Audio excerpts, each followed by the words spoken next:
I, John, take you, Annabel, to be my wife. I promise to be faithful to you in good times and in bad, in sickness and in health, to love you and to honour you all the days of my life. I, Annabel, take you, John, to be my husband. I promise to be faithful to you in good times and in bad, in sickness and in health, to love and to honour you all the days of my life.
Together we'll be free.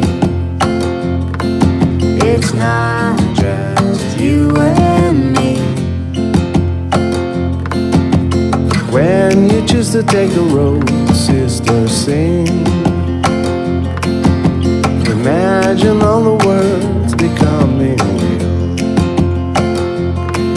Together we'll be free. It's not just you and me.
Together we'll be free. It's not just you and me. Together we'll be free.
evening, ladies and gentlemen. As Simon said, my name is Ian Clunies-Ross and I'm Annabel's father. And officially, as of tonight, I'm her former automatic telling machine. Sorry, John, I think that baton may have passed to you.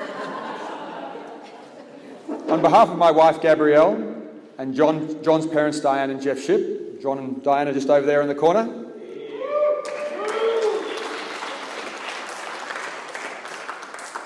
I would like to welcome and thank you all for coming today and sharing this special and joyous occasion.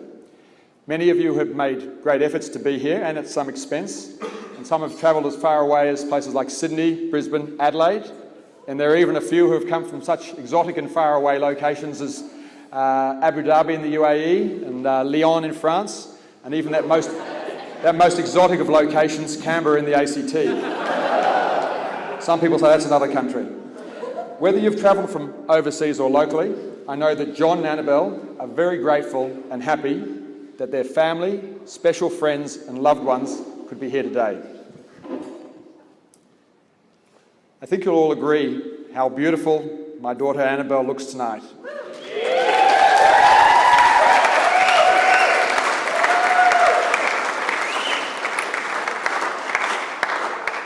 And Gab and I are certainly very proud of the intelligent, loving, caring and loyal person she's grown into. She's also done a great job organising the wedding and the reception, and I must admit I'm very surprised at how great both the reception and the wedding, the church have been. I should have expected that she'd organise something good.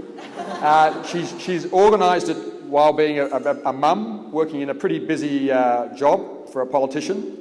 Was particularly busy over the federal election, and doing most of this while her partner was away. And speaking of John, I should say he scrubbed up pretty well too.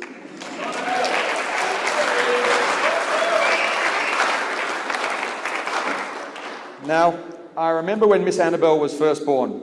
Don't worry, I'm not going to go through every minute of her life for the last 27 years, but I think this one probably sets the scene.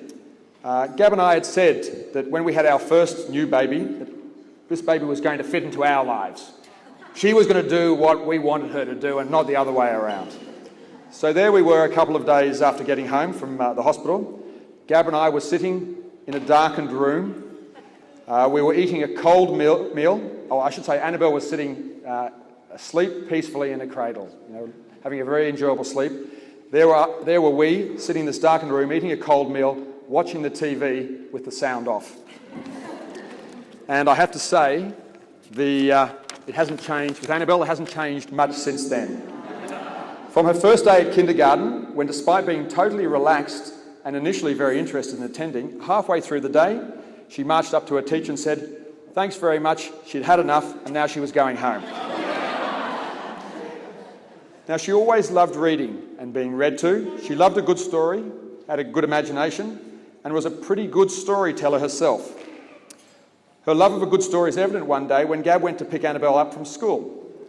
Annabel's teacher met Gab and asked her how I was recovering after my accident and how I was going in hospital.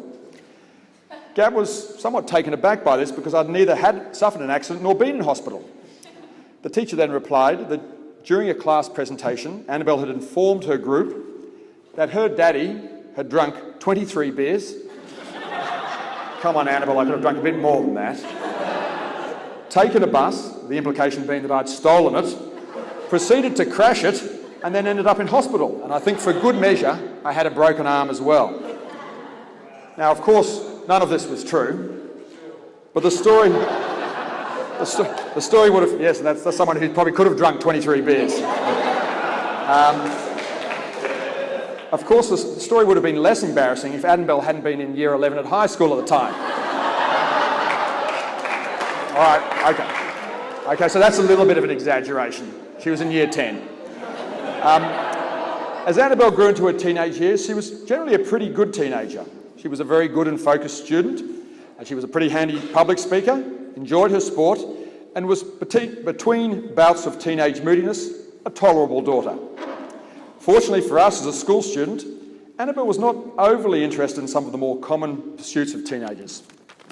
The opposite sex, social media, alcohol or drugs.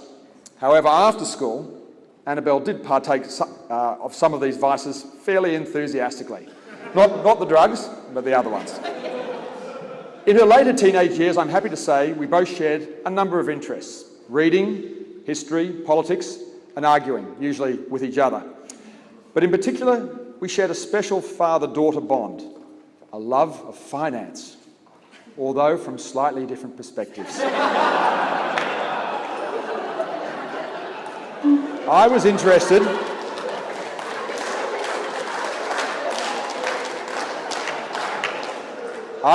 in how to earn it. Annabel was interested in how and where to spend it. And I remember a couple of interesting conversations with her, particularly one around the time when she was leaving to go overseas after school on her gap year to the UK. The conversation went something like this: Annabel, Daddy, can I please get a credit card for my gap year, please? And me, after a bit of a long pause and between gritted teeth, said, all right, but it's got to be used very sparingly, and it can only be used for food and emergencies, and only while you're in the UK. To which Annabel said, of course, Daddy, of course. And then to herself, I wonder what sparingly means. And I'm sure she worked out, yes, I know Australia was once a part of the UK. So Annabel received her credit card and marched off very happily, and I must admit it had a not unsubstantial credit card limit. Anyway, 5 weeks later, and only 2 weeks into her stint in the UK, I received another phone call from Annabel. Dad! So I was Dad now, not Daddy anymore. Dad, the credit card isn't working. After we'd sorted out that credit cards have a limit and you can't go beyond that, I was later to discover that there'd been a number of very serious and expensive clothing emergencies prior to Annabel leaving Australia. And that in those 2 weeks in the UK, Annabel had discovered a new food group which was consumed pretty regularly by GAP students, called beer. However, I am very glad to say that Annabel has come a long way since then. She now only drinks wine and champagne.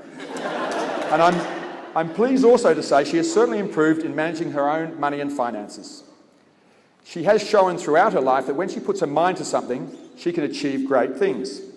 And 2 of those great things she has achieved are her relationship and marriage to John, and the birth and rearing of their beautiful son, Annal's and Di and Jeff's grandson, James, or Jimmy as he's known.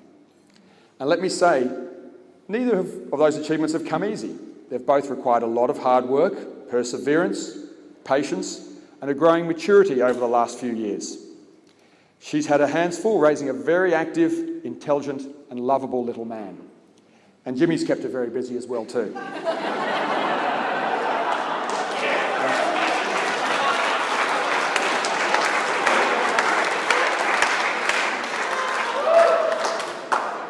And speaking of my son-in-law, John, well, he's very well known to many of you, but to those on Annabel's side of the family who may not know him as well, John is a very smart, responsible and industrious young man. He is a strong character, but has a good sense of humour and shares many of the similar interests with his wife, which I believe is a very good thing, including their new son. He seems to be taking to fatherhood pretty well, although like all new dads, he probably scratches his head in bewilderment every now and then. I'm not sure as a father myself that I can or want to comment on his looks, but he must be sufficiently attractive to Annabel for her to marry him. He is also a very brave young man. No, Annabel, I'm not saying because he married you. You don't have to be like that. You probably know that I'm referring to John making a pretty tough decision a few years back to join the military. He very successfully completed his officer training at Duntroon, and recently he served his country with great distinction in Iraq.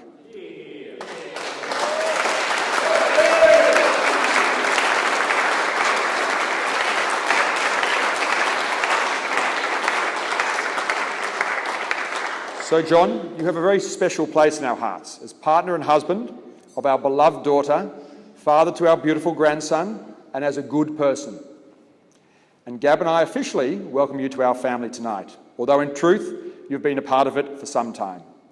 We'll continue to treat you the same way as we try to do with all our children, Annabel, Alex and Henry, with love, compassion and honesty, but hopefully also with firmness, consistency, sometimes toughness, but leavened with humour at times. Now, John and Annabel are, for their age, both very well read. Well, they own a lot of books anyway. So rather than leave them with some further homespun philosophy or some more dad jokes about marriage, I'd like to leave them with a couple of quotes from the wise. Not written specifically about marriage, but certainly applicable to a successful one. The first, and okay, this is slightly tongue-in-cheek, but a good one to remember when, during those times in all marriages, things are going pretty tough. And it comes from Friedrich Nietzsche, the 19th century German philosopher. Although my son Alex says Kanye West also takes credit for it as well. And it is a well-known one to most of you: that which does not kill us makes us stronger. Tongue-in-cheek a little bit, as I said. The second, which I think is rather beautiful and certainly more applicable, is from Dag Hammarskjöld. Now, you may not know him, but he was a very great Swedish Secretary General of the United Nations, the second one, in fact, who died in a tragic plane accident. And the quote goes like this: "It is more noble to give yourself completely to one individual than to labour diligently to save the masses." I'd like you now to please raise your glasses to the bride and groom, Annabel and John. Annabel and John. Thank you very much, Ian, for those kind words. Thanks to everybody for coming. As Ian said, there's people that have come from far-flung places like Abu Dhabi, Byron Bay, Adelaide, Canberra, Brisbane, Gold Coast, and just around the corner. So thank you all for coming. I have just a couple of apologies to pass on from my nan and pa ship, who live around the corner in Ballarat but are too infirm to attend tonight. To Jan and Quentin Anthony as well, who weren't able to make it.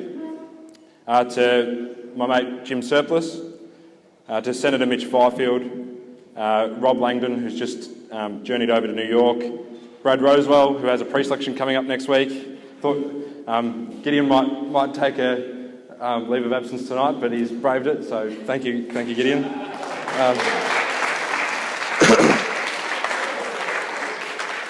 And Tony Smith, who's actually the local member around here, but he's attending some Black Saturday bushfire memorial services today. Success has many fathers and failure is an orphan.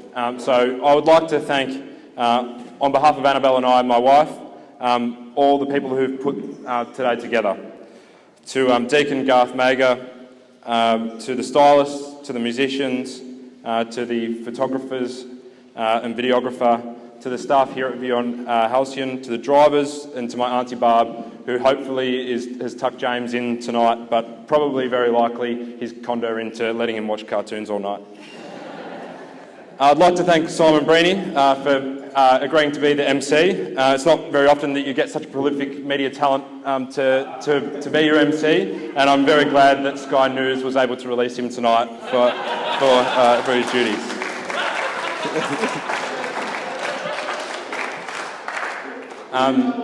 Annabel and I would like to thank our parents. To Gabby and Ian, thank you so much for everything that you do for us, and particularly for making today possible. Thank you for raising such a wonderful daughter. Thank you for always offering to help and for always finding opportunities to lighten the load on us. I'm very honoured to finally be able to call you my mum and dad.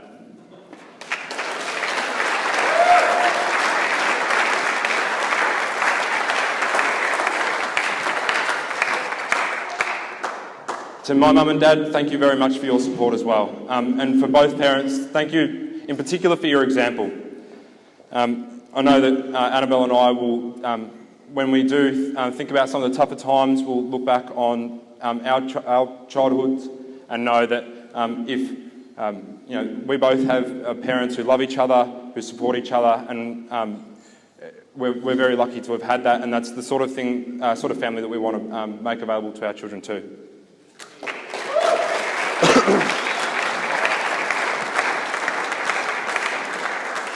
To my darling wife Annabel, I love you so much, and I'm so proud to finally be able to call you my wife.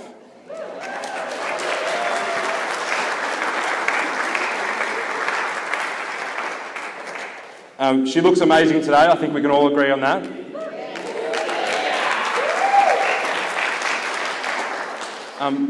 There might be something to the idea that you should get married before you have children, because something we learnt last night, Annabel and I, is that having a 2-year-old coughing all night and getting about half an hour of sleep together is not the best thing to do before a wedding, but despite that, Annabel looks absolutely lovely.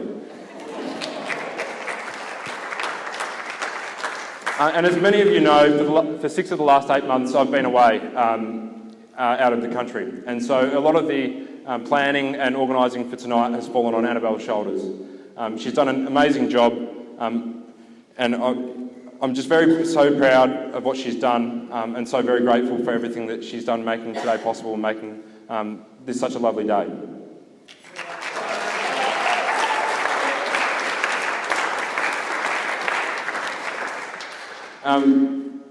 I could almost quote Adam Sandler out of The Wedding Singer, but now I've got the microphone, so I'm going to bore you all with a story about how Annabel and I met. I just want to talk a little bit about back in 2013 when it was just Annabel and I, and nothing else seemed to matter in the world. I say that it was just Annabel and I, but really there's actually quite a few characters that come into this story. I was reflecting on the fact that in a way, it wasn't just us that made our relationship possible. Without the influence of a few key people, we may never have actually become husband and wife. We may have just remained very good platonic friends. In particular, Kat Raphael, could you just raise your hand, Kat? Hannah Pandell, and Lauren Callahan. Annabel and I knew each other for many years before we actually started dating, which is another funny way to go about things. We first met in 2008. We spent a few years in Liberal students together, me at Melbourne and Annabel at ANU, rocking up to the same interstate conferences, listening to the same boring speeches, etc. If you want to know about the first night that Annabel and I met, I recommend that you go and see Adam McKee. Where is he seated? He'll be able to fill you in on the details there. But 4 years later, in 2012, I was just about to move to Canberra from Melbourne, and I told Annabel and Lauren at a young Liberal ball here in at the, I think it was the Australia Club. Yep. I think that was, potentially Aaron's. Of my imminent arrival in Canberra for work. Annabel and Lauren were kind of the queen bees of Canberra at the time. They were just happy that there was somebody solid coming up to become part of their social circle and to promote #Canberra tourism.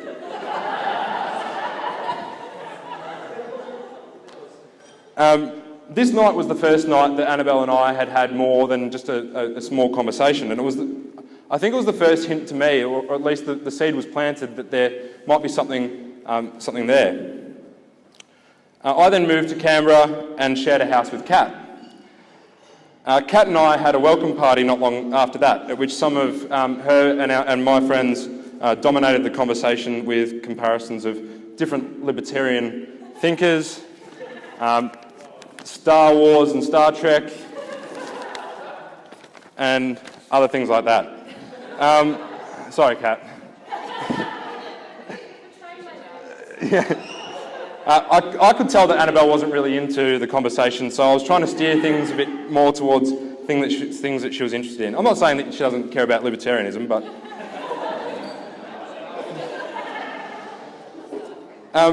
This night was another hint of where things might be leading with Annabel and I, and how close we were becoming. From then on, Annabel and I hung out together whenever we could. Lauren and Annabel's strategy at the time was, with new arrivals to Canberra, to monopolise their social calendars. I won't give the term that they use for that. But with me, this included a tennis match where Annabel could easily have passed for Anna Kournikova. And I later found out that she was actually quite a skilled tennis player. She was just deliberately not chasing down the ball so that she wouldn't break out in a sweat. I felt like things were going quite well between Annabel and I. Then, out of the blue, Hannah emailed me. This is very Gen Y, these sort of matchups with email. This was long before Tinder. She told me that news of mine and Annabel's developing romance had found its way to her ears at a conference down in Tasmania, and that I was at serious risk of being friend-zoned. If you don't know what friend-zoning is, find someone under the age of 30. Well, I knew my way to the friend zone, I just didn't know my way out of the friend zone. I'd been there many times before, so I called Annabel and I nervously asked her out on our first date that Friday. In retrospect, our coming together seems quite inevitable. We were very good friends before we were anything more than that. But in a way, Annabel and I are actually a fairly unlikely couple. In some ways, we are like two peas in a pod. We quickly come to share the same judgments about people and things. We have very similar sense of humour. We have very similar values and interests. We delight in each other's company, and we've never ever run out of things to talk about with each other. In other ways, we couldn't be more different. She's beautiful and classy, and you could charitably call me earthy. She's bubbly and sociable, and I'm probably earnest and gruff.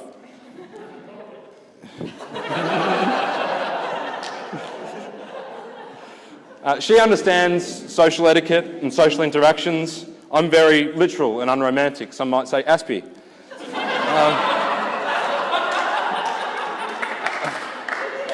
Annabel very charitably says I'm just a dumb heterosexual male.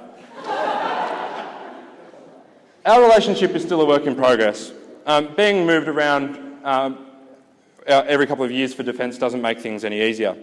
And my fellow officers in the room can definitely share you stories of how defence life makes things difficult for families. But thankfully, Annabel is one tough lady.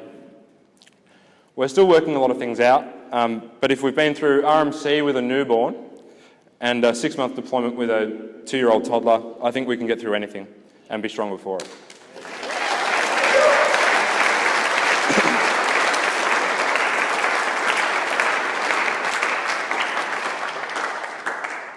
Whatever we go through, there is no one I would rather be marrying today, building a family with, and spending the rest of my life with. I'm so lucky to have found you, and the love of my life, and even luckier that you have fallen in love with me too. Before I finish, I'd just like to say a thank you to the bridal party. To the bridesmaids in particular, thank you for your help and for your support today. To Lydia in particular, as the chief bridesmaid, thank you so much. Thank you for throwing open your house to us over the last few days. And Lydia's actually a CEO of a startup company that's doing a deal this week, yet she still had, and she's also married to a senator, yet still had all the time in the world for us to help us with the wedding and all sorts of very welcome advice and everything. As someone once said, that Lydia, she's a real pistol.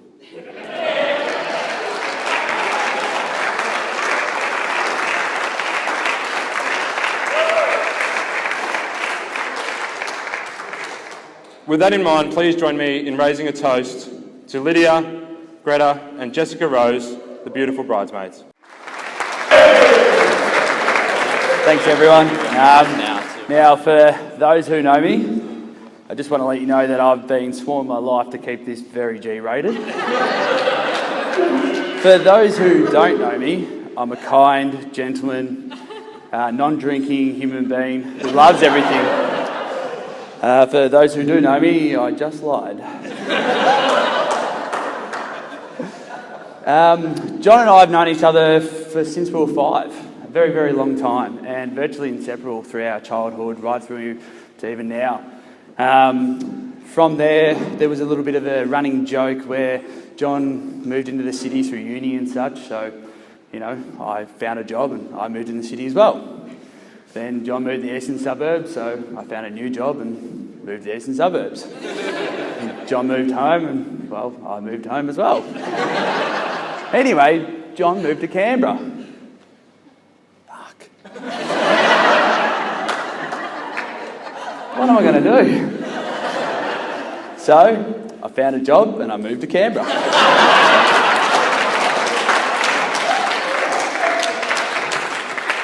I still live in Canberra at this point, and just to let John and Annabel know, I've got no intentions of moving to Adelaide. Yet. Johnny. Basically, Johnny and I's relationship's been quite close, and it's something that I've taken to heart, and it's been a beautiful thing. One thing I'd like to say and mention firstly is I like to think of myself as a bit of a father figure for John. And he himself, I got to watch his first kiss.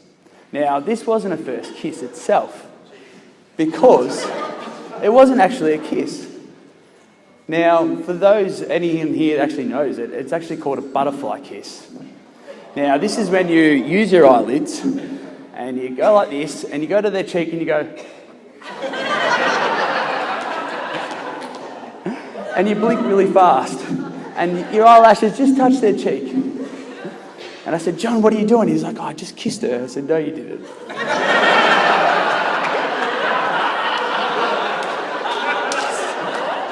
He goes, what do you mean? I said, John, come here. We got a teddy and off we went. Annabel, you can thank me later. John also, he was very talented with sports and such, but when you gave him a bike, anything around those lines, he just really struggled to develop with it. Now, we used to ride bikes when we were 5, 6, it was really great fun, and then we stopped. All of a sudden, I got a new bike for Christmas. I said, Johnny, you ride my spare one and I'll get on my bike. Off we went, and next minute I hear crash. I came back, I said, Johnny, are you okay? He goes, yeah, mate, I'm fine. Okay, off we went again. Crash. I said, Johnny, are you okay? He goes, mate, I've forgotten how to ride a bike. I've gone, you what? He goes, I've forgotten how to ride a bike. So there we were at 13 years of age. You can do it, Johnny, you can do it! Good, Johnny, good! Another great moment was Johnny got his licence, and a great achievement for young John. First time off, got his car and off we went, driving along. He goes, I need some fuel. Not a problem. So pull in the service station, he gets out of his car and walks around the car. Doesn't know what he's doing. Then he walks inside the service station. I'm watching in the passenger seat go, I've got no idea what this bloke is doing right now. Comes back and he goes, Timmy, how do I put fuel in the car? I said, you got your licence and you don't know how to put fuel in your car. John, moments like that, mate, adapting the father sort of figure, it's seeing the person you are now, it's amazing, it really is, and I'm proud to call you my best friend. Annabel, the first time I met you, I thought, this beautiful, attractive, intelligent young woman, John has done really well. How the hell did he find this lady? The two of you together, it is amazing. The way the two of you bounce off one another, whether it be problems, solutions, it's just great. And sitting in the background and seeing that, the job that you're doing with Jimmy, it is fantastic. And, I can speak for everyone here, you guys are perfect for one another. And again, I wish you guys the best. So I would like to, everyone raise their glasses, please, with toast. To the bride and groom, Johnny and Annabel.